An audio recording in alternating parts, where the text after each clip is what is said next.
From the heart of Appalachia, in the mountains of West Virginia, I'm Josiah Batten. This is the Mountain Musket. I'm Colin Rieger. I'm Seth Campbell. And I'm Justin Seibert. Today we're doing something a little bit different.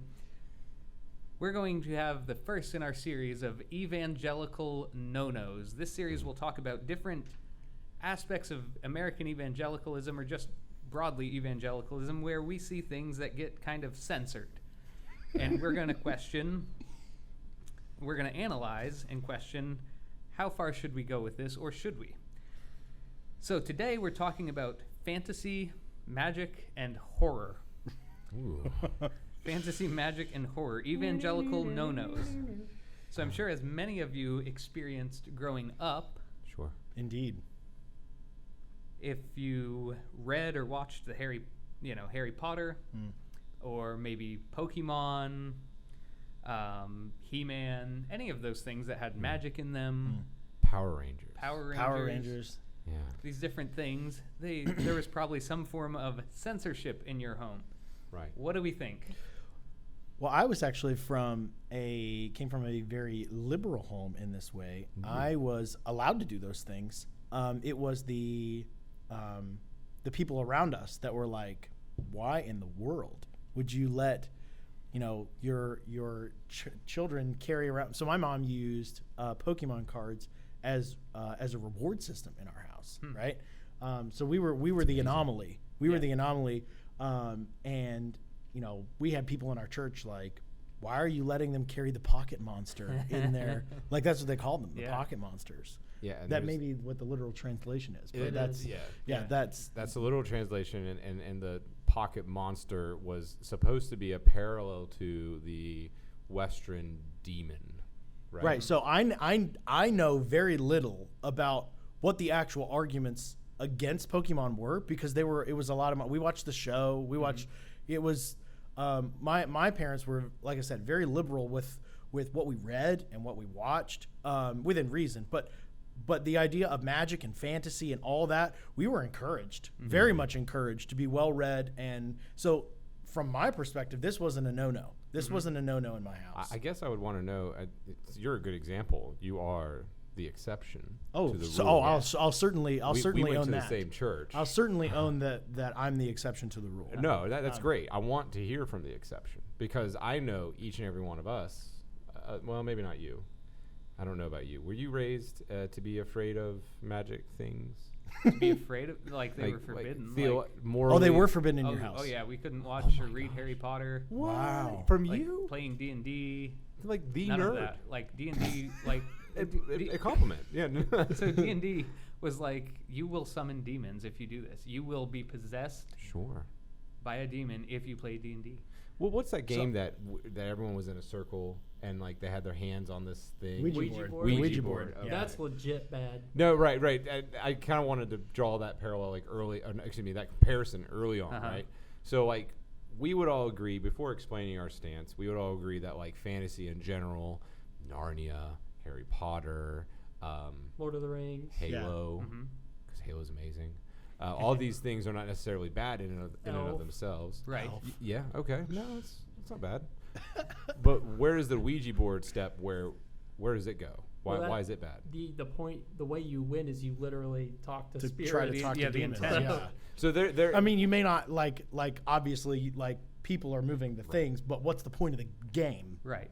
What's even the point? if the point can't actually happen, or maybe it can happen. It can. We won't argue that. It can. I have a crazy story. Oh my gosh. Are you gonna tell it? Tell it? If you want me to. We might as well. We're here. Okay. So What do we before come all get this in- way for? Before we get before we get into the acceptable games, I won't mention any names, but I had a very close friend in college who I was not a Christian until I was 19, Okay.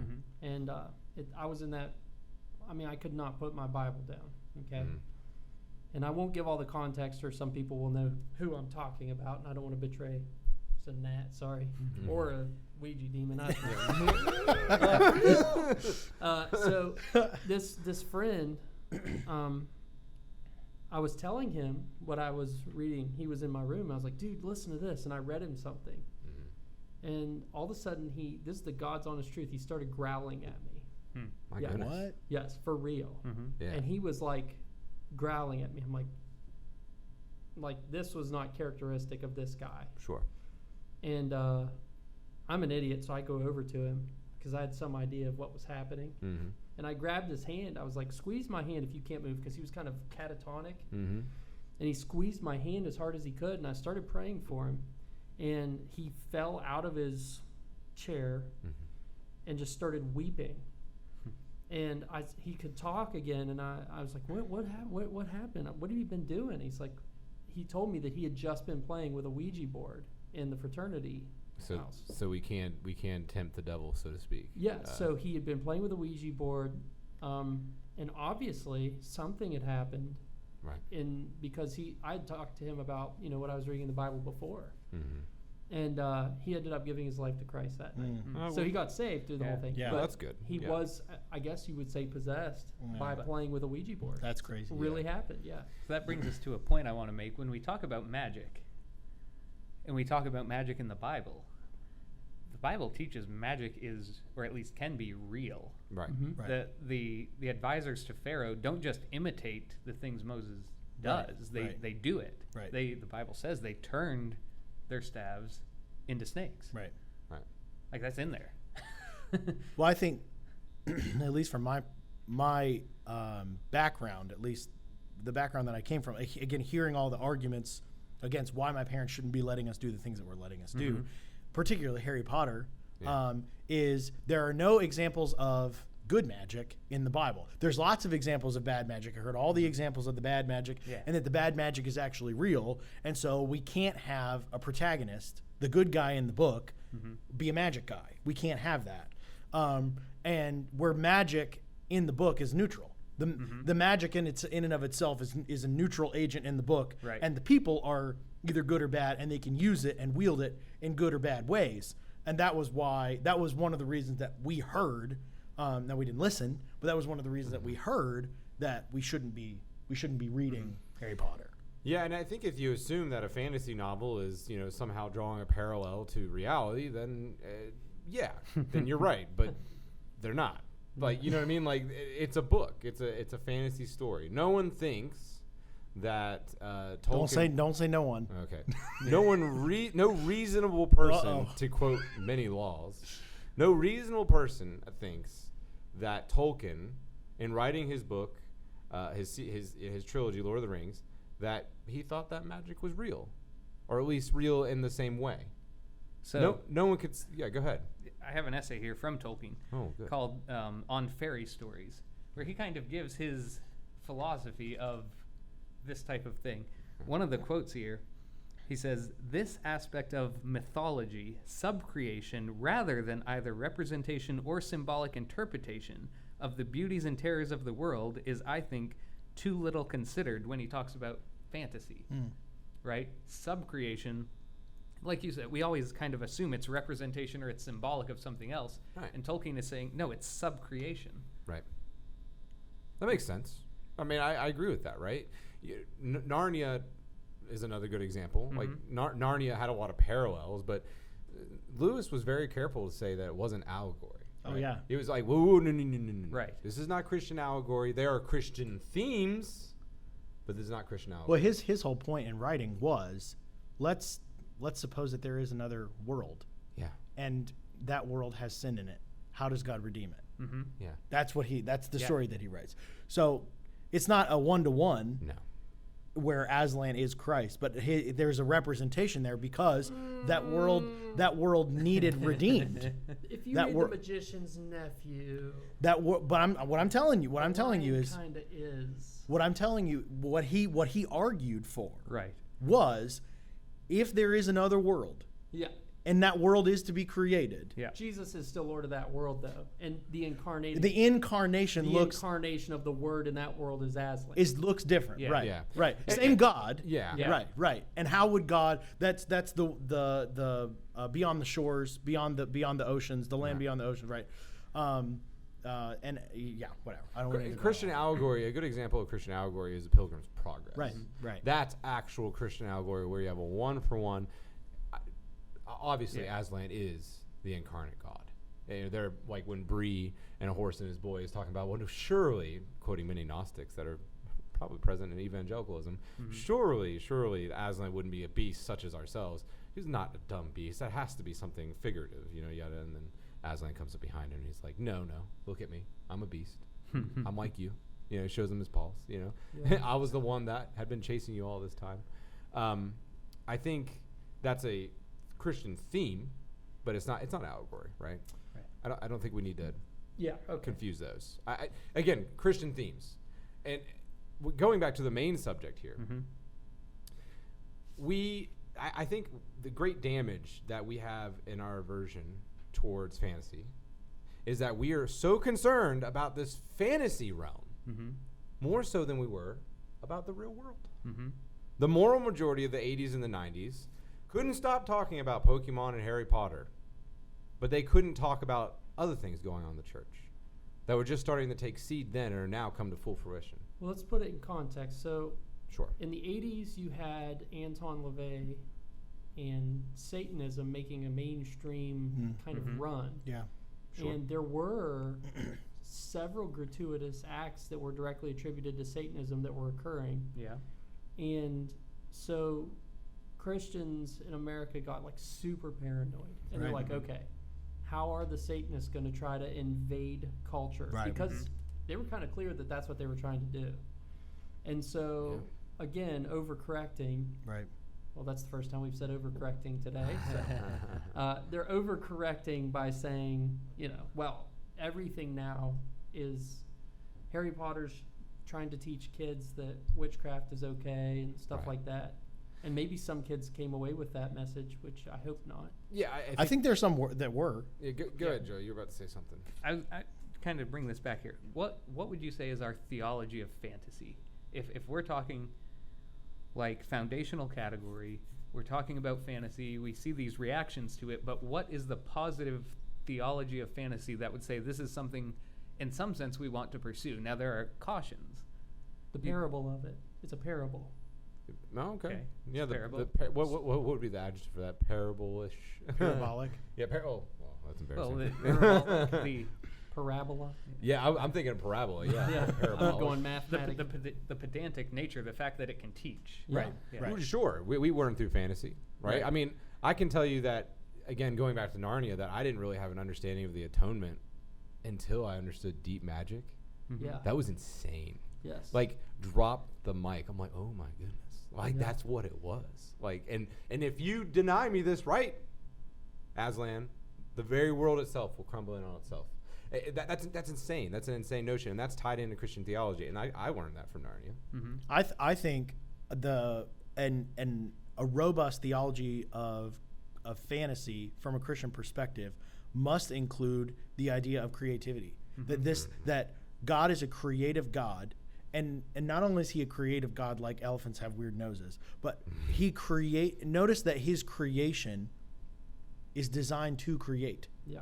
And not just create in the sense of like humans can draw art, but humans make more humans. From a biological perspective, Yeah. we are creative because we create. Yeah. And so what better, like if we're going to stifle that and we're going to say no to certain things, we better have a really, really, really good and clear reason for stifling something that God has given us, and a feature. This is not a flaw.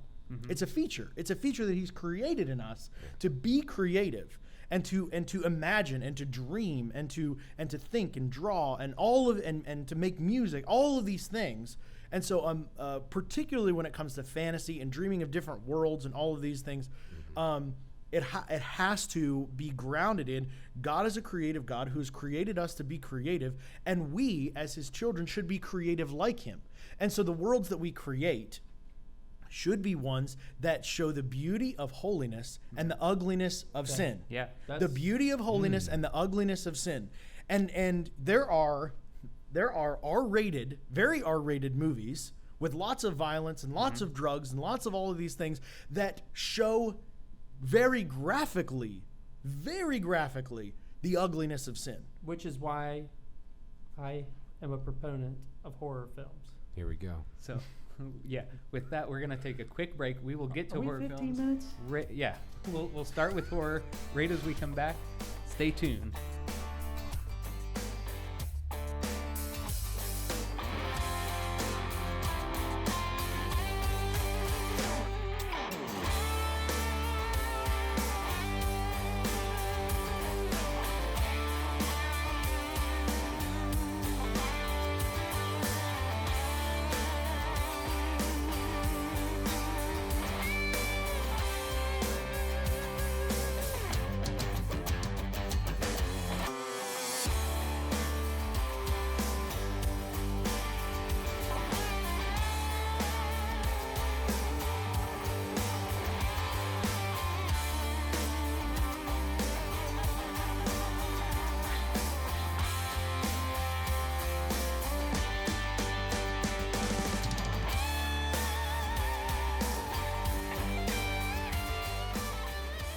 Welcome back, talking about Evangelical No-Nos. We're about to get into the more sort of horror side of our discussion. So, Colin, you had something to say about this. Yeah, I am so this definitely puts me in the bad category as far as American Christianity goes. But I don't think, and this can't be said about all horror films, but let me just kind of recap what Seth just said so that we have the proper context for what I'm about to say.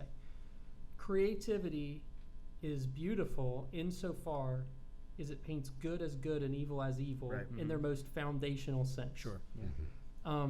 And a well-done horror film does nothing more and nothing less than show you the depths of evil. Mm-hmm. It shows you very clearly how evil is, and in many cases, how good actually is. Mm-hmm. I just went and saw It Too. I saw the first one. I just saw the second one. And here's a spoiler alert. I'm sure these guys probably aren't going to watch It Too, but Nope. No. I just saw It Too. And so It is a crazy clown thing, but it's not really a clown. It's I know the premise. yeah. Yeah. So it's Right. it's an Shapeshifter. extra dimensional.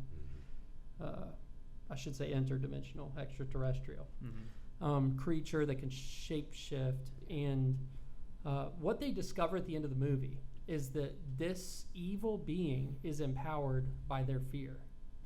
And when they stop fearing it, it literally shrinks.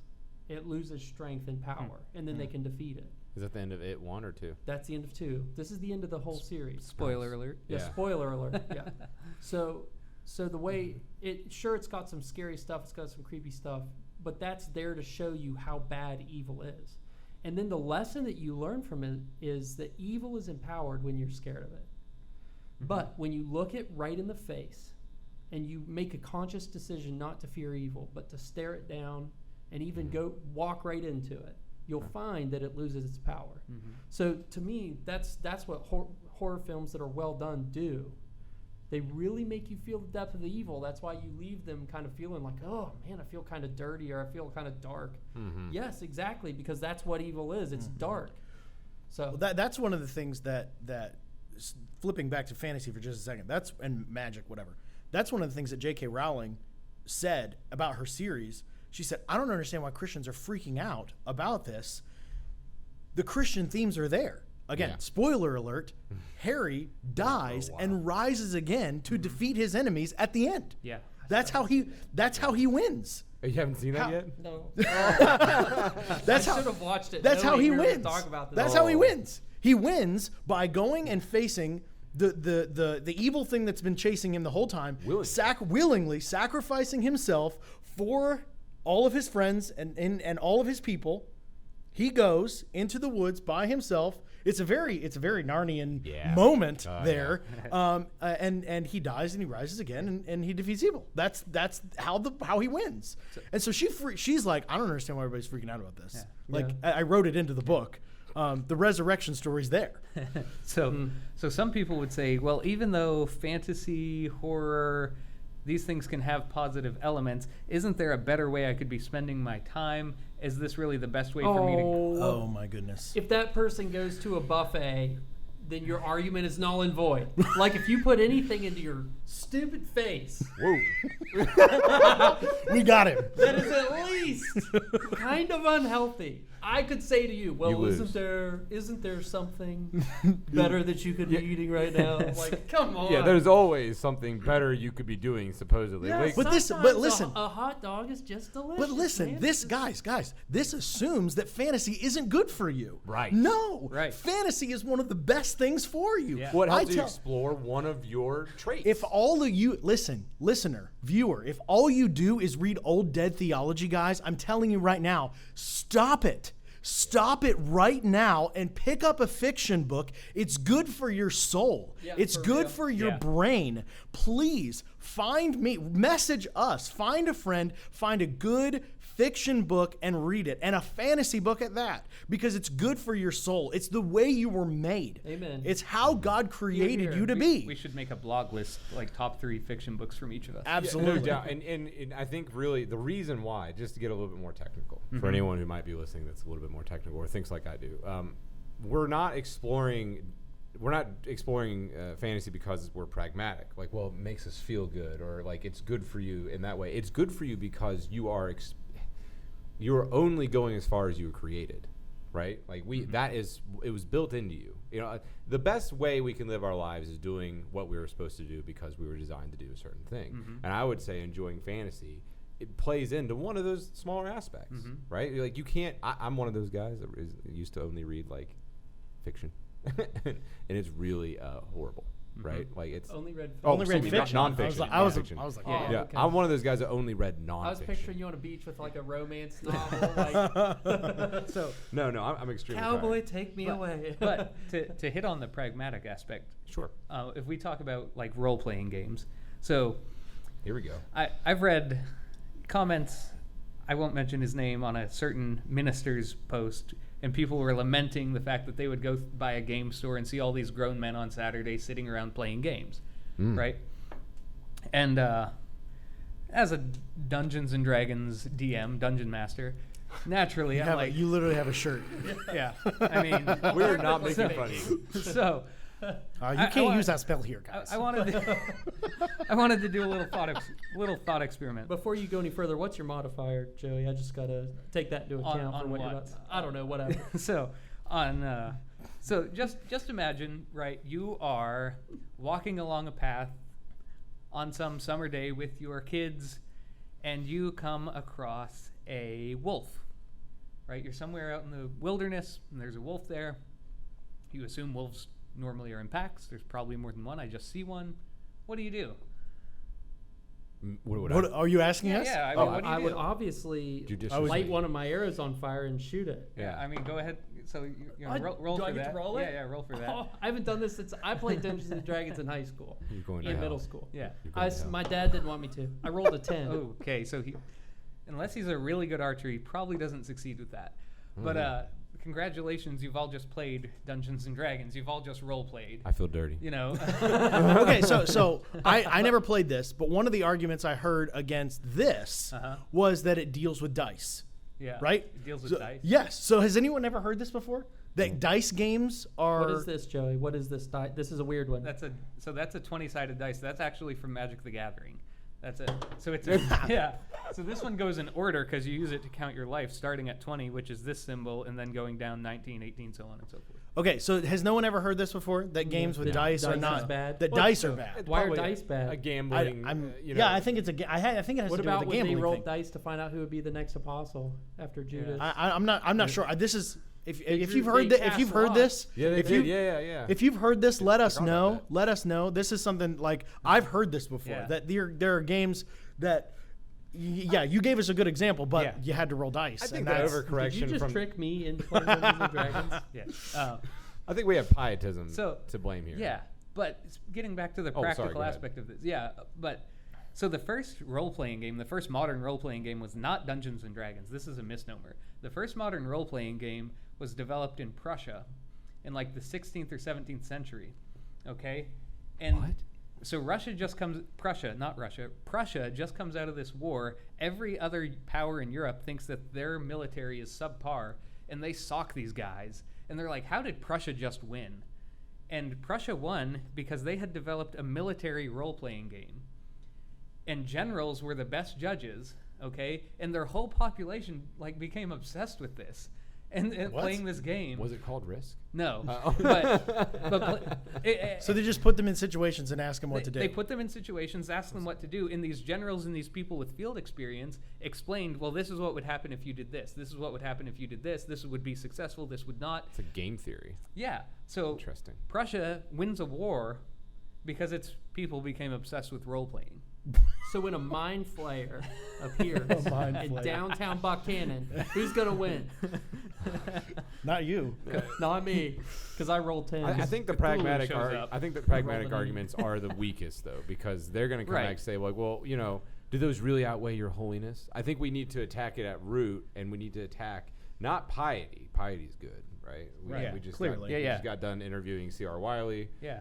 Amazing Mhm. instruction on piety, but A fantasy pietism- author for the record. Right, yeah. Pietism is its ugly cousin, where we lean too much towards this, and ultimately it becomes a holiness or a piety in and of ourselves, right? Like, we're Right. just so pious, we don't play Pokemon. Yeah. Well, you know what, guys? Pokemon's awesome.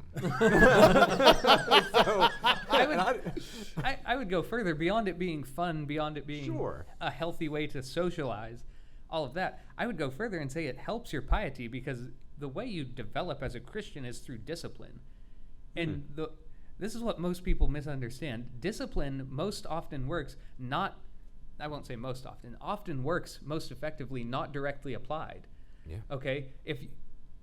Why do we fast? Well, you fast because that teaches you to say no to yourself, right? Interesting. Why do you role play? Well, you role play because that teaches you decision making. That teaches you, Yeah. right?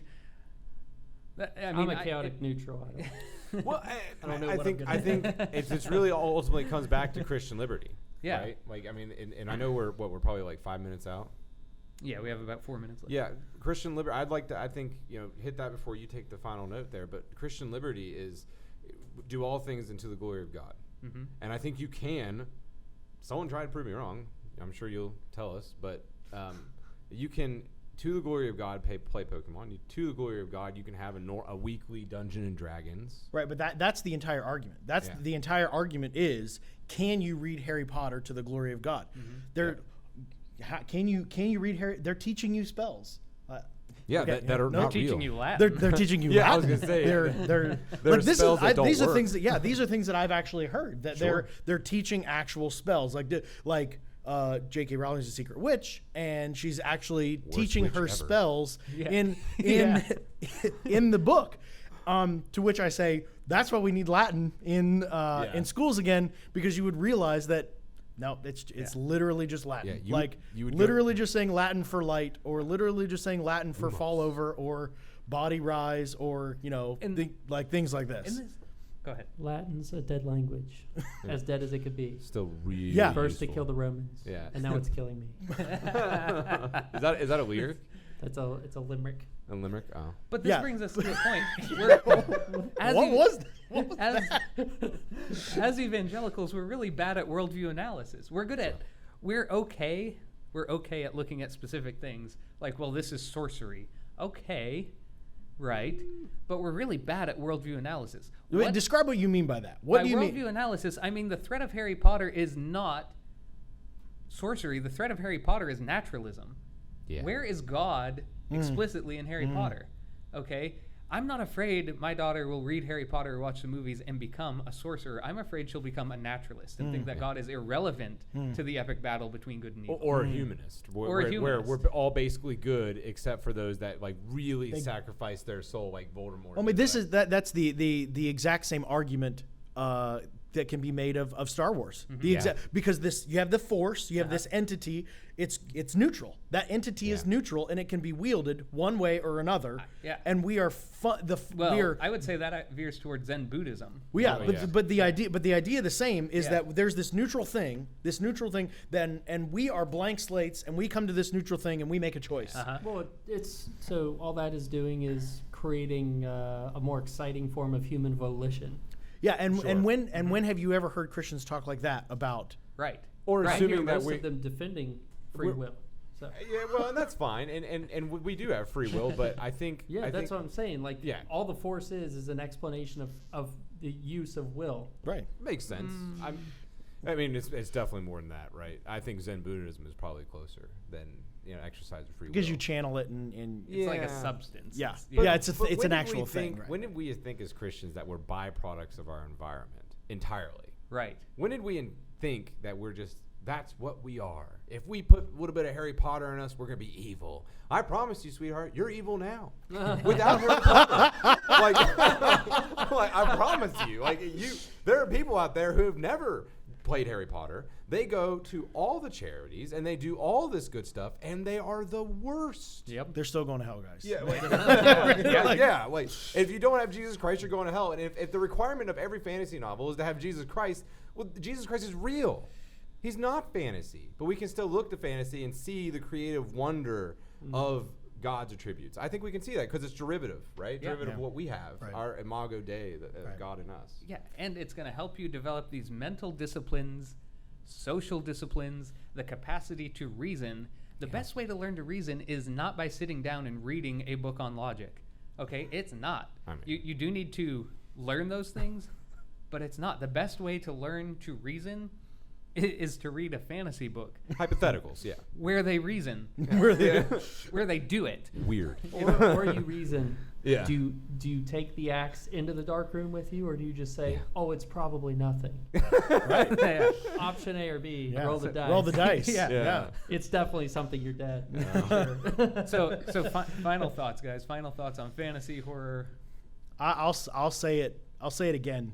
Fiction is good for you. Fantasy is good for you. And I'll be the one to make the pragmatic argument. It is good for you. And if you just want to, kind of section yourself off to the Christian fantasy and you're only comfortable with Lewis and Tolkien, okay, but read it. Yeah. Read it and read it and read it again and read it again and read it again and again and again. And if you want some modern examples, we obviously interviewed C.R. Wiley. You can read some N.D. Wilson, N.D. Wilson. He writes some younger stuff for kids, but it is Peterson. and it's still good. It's Wing Feather Saga, bro. it's still good stuff, Peterson. and it's good for you. And you may be a Christian, and you may be a really heady theology guy, and you like old dead guys. That's great. Read fantasy. George MacDonald. Yeah, George MacDonald. That's C.S. Lewis. That was one of C.S. Lewis's inspirations. George MacDonald. And I would end on that same note. I want to kind of reiterate: you are not completely a byproduct of your surroundings. Mm-hmm. You will be bad whether you read Harry Potter or you read the Bible every day. There are plenty of secular, academics out there that have read and know the Bible better than you do, and they still do not believe it, and they are going to hell. Yeah. I don't know what to say there. Yeah. And one more note: Christians, the ethic of Christians just assuming something is bad on its face is sin. We don't do that. That's not Christian charity. We don't do that.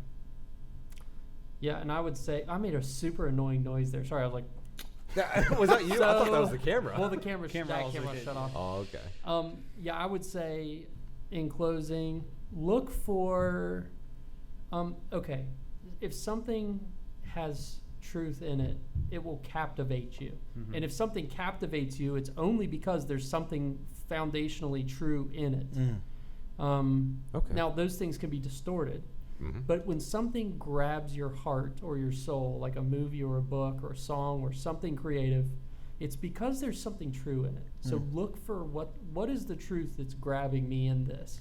What does it teach me about God? What does it teach me about me? What does it teach me about redemption? And when you look for those things, you can redeem nearly anything. So. Yeah.